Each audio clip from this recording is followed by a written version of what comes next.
Hello everyone, and welcome. This is XCOM Enemy Unknown. And just to start off, I'm not doing any gameplay in this, and this is not a Let's Play. I may do Let's Plays in XCOM, but not right now. The point of this video, ladies and gentlemen, is I've always said that I love games that allow you to make your own story within the story. Games that allow you to create your own sort of things around what you're doing. Now, for example, FTL I would consider an example of this, because though your quest is to, save the Federation and defeat the Rebel flagship, you are able to do that in any way you like. So you're able to, and you make up your own destiny and your own journey around it. And when I think of that sort of thing, I automatically think of this game, because this is just a game that the story is, if you don't know the story is basically you're the commander of XCOM. Well, aliens invade and the UN create a special organization called XCOM to deal with the extraterrestrial threat. And you're the high commander of XCOM, and you've got to decide what research you're going to do to help fight the aliens, what weapons, armor, and equipment you're going to build at the engineering, what troops and you're going to hire, what ships you're going to do. You have to report back to the council. You've got all sort of sub-objectives to do throughout the story, and it's a really great game. But I love it because it allows you to make your own story throughout the battles, And the other best thing I would have to admit is with the barracks. For example, you have all these soldiers here under your command, and, they give you a name and a bit of a quick backstory about them, name, kills, where they're from, rank, and stuff like that. But the thing I love is this game is so free to be able to make your own story. Like, in each battle, you can be like, oh, we're defending China from these aliens, and, this officer here quickly runs into the, line of fire and saves the day, or, there's one alien left, and I only have the actions for one sniper, and he manages to get the perfect headshot that wins the mission. And you create your own story and your own thing around it. You create, for example, I create, what the different soldiers' lives and opinions are. And I think I'm going to go into them, A, because you're indulging me, and B, because it's to get my point across. So, for example, let's just start right at the top, okay? With Colonel Dozer. Yeah, this is one of the soldiers you get from doing the first terror mission in China. And this is Colonel Liu, or Dozer, as he's called. And throughout playing him, he ended up becoming the commander of my unit for a time, and he basically ended up being the commander of my super squad. And I made a story about him. I made up my own backstory, how he was born in Beijing and joined the People's Republic Army at the age of 19. Oh, wrong one. The People's Republic Army at age of 19, ended up being promoted to a lieutenant until he was recruited or gifted to XCOM, and thankful for their services. He ended up being the commander, earning the rank of colonel, killing 68 aliens and doing a shitload of, heroic rescues and missions and stuff.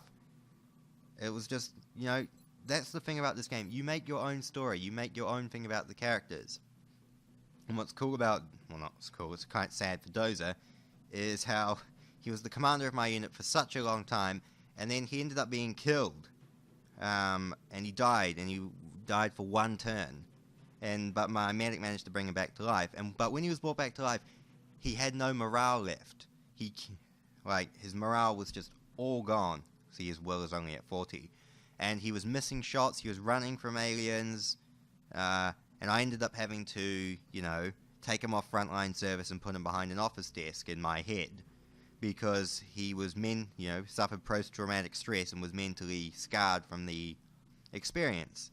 See, a game like that, I know I'm waffling and I'm going on and on, but a game which the actions of the game allow you to make your own story around the actions, I really love, because it gives it endless replay value, because one time you might be fighting with Colonel Dozer, the killer of 68 aliens, savior of China, and in the next mission you might you know, he might not even be around. You're having a completely different squad of soldiers with a completely different backstory you make up for them, and it just makes it endlessly fun to play. Now, I'll do a quick... Now, that's all I really wanted to say, that this is probably the finest example of being able to make your own story and your own character plots within a game. So, yeah, if that's all that is now, if you want to stop watching, guys, I'd recommend it, because all I'm going to do now for the rest of the video, just to warn you, is I'm going to go over my individual men in my Super XCOM squad, because I want to, really, and that's what I'm going to do. So just to warn you guys, right, let us move on. The next commander, next soldier, Maggie Campbell Septic. She's one of my super squad. Look, plasma rifle, plasma pistol, 66 kills. Scottish, she's one of the greatest warriors in my unit. She never fails, she always answers the call, shoots first, asks questions later type of girl. In my head, she was originally a Scottish policewoman before, surprisingly, she volunteered for XCOM. I did a mass recruitment drive, and she was the first recruit to sign up. So she ended up becoming a member of XCOM very early on, and she ended up becoming one of the best, earning the rank of Colonel after many heroic victories, and she ended up becoming friends with... no, we haven't got to them yet, but haven't become friends with Leb Deneva and Kitty, who we will encounter in a little bit. This is Richard Davies. Now, that nickname, just by the way, I love the nickname system this game comes up with. Septic's not the name I would have chosen for Maggie, but to be honest, she's adopted it well. Really, really good fighter. But Richard Davies here, Nightmare, he earns that nickname. Because if he's on fire, he is a nightmare to the enemies. He gets amazing shots, excellent kills, never falters. But if he's not on the ball that day, if he woke up on the wrong side of the bed, or his girlfriend broke up with him that morning or something, then he is the absolute nightmare to your team. Missing shots, panicking, failing objectives. It's just incredible how much of an asshole failure and a nightmare to your team this guy can be if he's not on the ball. So I love that. I love how, I don't know, the character embodied the nickname. I thought it was incredible. And he's been a valued member of our team. He gets a lot of shit because of his on and off attitude, especially from the commander of the squad, Leb Deneva, but he never fails in his duty, so all is well for him. Now here is the commander of my super squad. Eva Leb Deneva, werewolf. She is definitely a werewolf. She is one of the hardest fighters and has the second highest kill count on my squad and the highest missions. She's been in XCOM since day one. She's fought in almost every battle, never failed, never, once relented in her duty.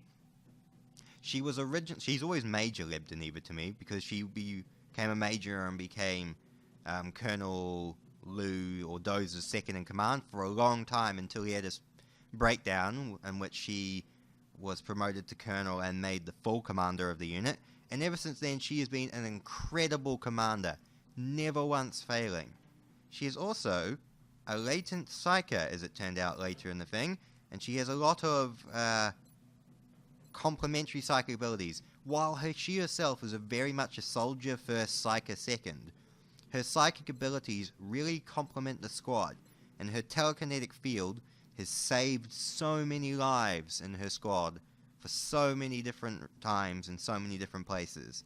She is just the best, most valued member of XCOM, and I think she would probably be the one to command this bloody joint after I, retired from it.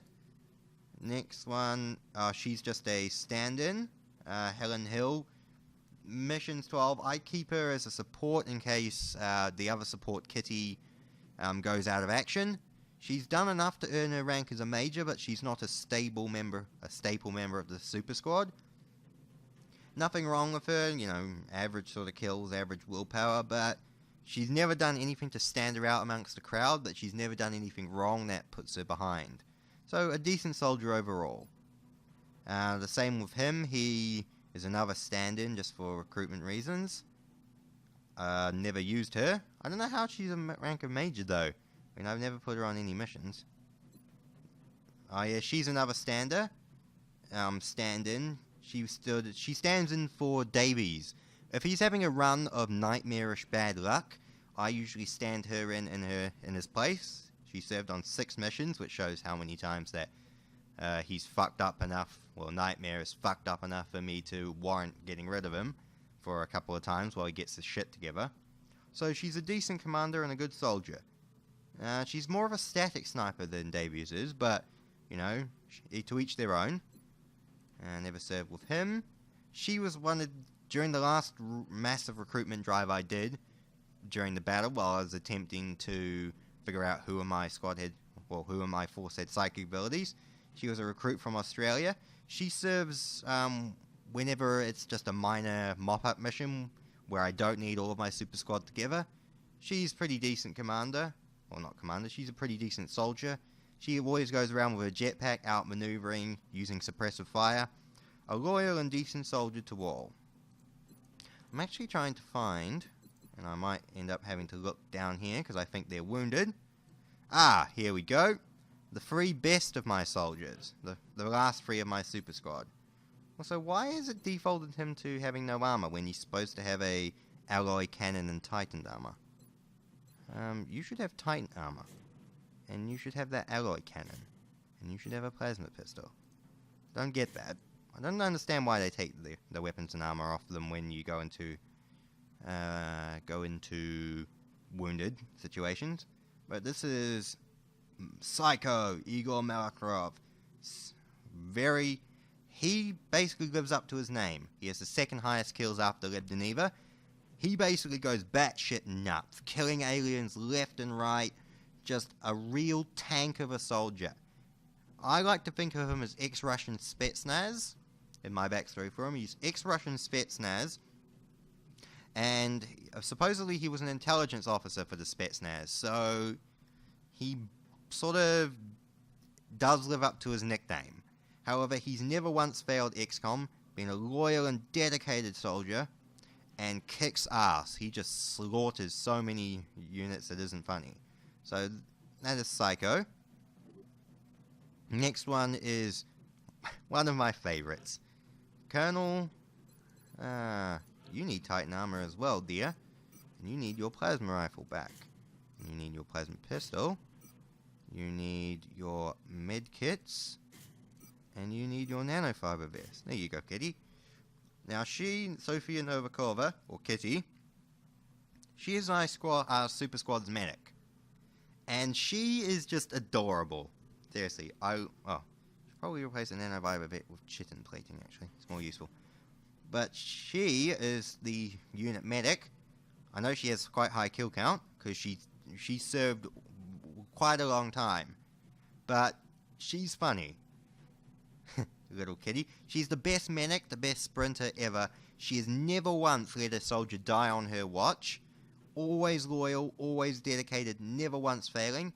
She was a ex-Russian army medic who was kind of not too liked in her unit because of the fact she valued life over getting the duty done, which was why she was kind of not so much disrespect. She was kind of disrespected in the Russian army. But since joining XCOM, she's found her niche, and she's just gelled so well into the unit. She has a little bit of a thing, though, when it comes to combat. It's kind of a laughing stock. Oh, not the laughing stock. It's kind of a laugh in the unit. And Lev Deniva and Septic always seem to have a bit of a laugh about this, but her shooting ability is kind of shit. I like to think the fact she was trained as a medic first, soldier second. She can't shoot very well. She's been known to miss 95 and 99% shots. Quite consistently, actually. It's quite amusing to behold. I should really do a gameplay with my Super Squad at some point and show you all guys all their different quirks and personality in action. But she's known to miss really weird shots, yet when it counts, she's never missed once. I remember one time, Lev Deniva was about to be killed by a Muton Berserker, and I was tempted to save Scum because I didn't want to lose her. But with a 14% chance to hit, Kitty managed to get that Muton Berserker in the head with a... Well, not in the head, I like to think of it in the head. Managed to get the Muton Berserker with a plasma rifle, killing the Berserker and saving the mission. So, she's never once failed where it counted, and she is a very valued member of the unit. And finally, the last member of my super squad, Colonel Melita, or Strobe. Also, she needs to... Abilities. No, I need loadout, because I don't know why they keep unequipping these guys. Heavy plasma. Blaster rocket. And nanofiber vest. There we go. Right. This is Melita. Now, she was part of the same mass recruitment drive that brought Sarah into XCOM. A mass recruitment drive right towards the end of the war, when I desperately needed it. When I was looking for psychers, she stepped up, and she turned out to be a psyker herself, hence her psi abilities. However, she turned out to be much more of a combat psychic than a support psychic like Leb Deneva, but when it was discovered she was a psyker, she was immediately put into XCOM, despite the fact that she had only just completed basic training, and she was put into the Super Squad to train under the direct command of Leb Deneva. I like to think that she and Leb Deneva have a big sister, little sister relationship, where she's, striven to master her powers. She's only done 16 missions, but she's killed 46 enemies, done massive amounts of damage to the enemies, and has generally made quite a name for herself in XCOM. Well, in my facility. A great command soldier, a great leader, earned the rank of colonel for her duties, and, is just a really good soldier. I like to think of... Well, it's quite interesting. I've also had the idea of friendships, like how different soldiers interact when they're fighting next to each other. Her and Leb Deneva are inseparable. Their psychic powers perfectly commenting off each other. She also gets on really well fighting with Kitty, with providing her with backup and the fire support that Kitty can't normally dish out herself.